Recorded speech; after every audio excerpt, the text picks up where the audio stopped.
We're back here with our panel, and I was just talking to Colleen Robertson, the paramedic from Chatham County. You said the question would be, how many times is the same person getting Narcan out there, and should that continue? And you had an interesting point about that.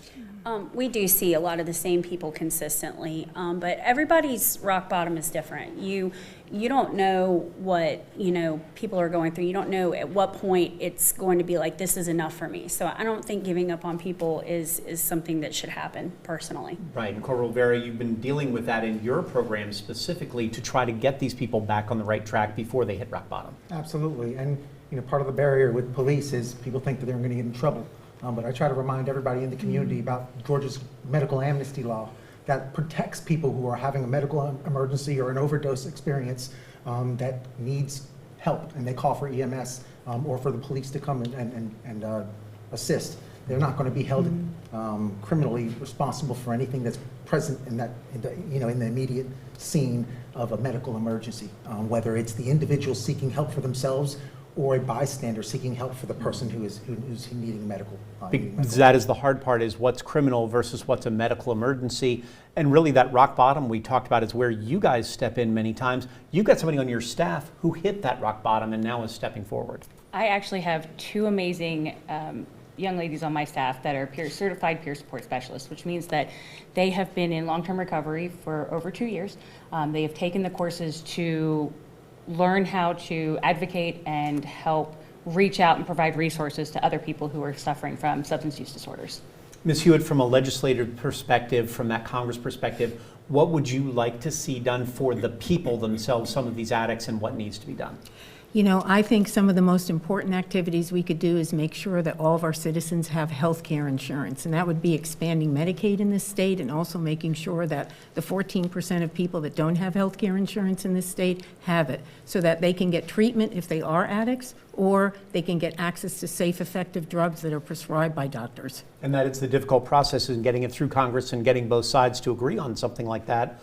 For you, of course, Congressman. Well, it is, and I might mention that we have legislation now that is in the Senate. It's called the Support Act that would require Medicaid to cover medication and administer or medication-assisted treatment, and that's very important. It's in the Senate now, and I would call on Senator Warnock and Senator Ossoff to pass that legislation. It has passed the House. That will help us. Well, you guys are doing such a great job. I have to laugh because I said, well, what about Narcan? And immediately you two pulled out the fact that you have Narcan at the ready. That is really the most important thing, I guess, for all of you, but for what you see, for citizens to jump involved. I know you've been involved in that, Congressman. For you two to have citizens with Narcan and training would be great. Yes, training is very important on how to use it, when you recognize an overdose.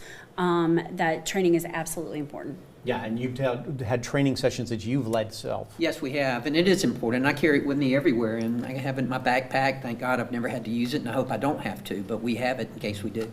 And Corporal, you guys have classes or have the ability if people want Narcan and want to learn how to use it. Absolutely. The opioid overdoses are reversible with somebody's prepared on scene to help save somebody's life. So even a citizen can be out there and be a hero and a lifesaver. You don't have to have police or EMS on scene to take care of somebody's life. And you can get it without a prescription. Yes, sir. Which is even better. And you've seen some of those people who have now turned their lives around after getting dosed. We have. And one of the I want to touch on real quick is that it's not just the education of how to give it, it's the willingness. You have to be willing to help someone out.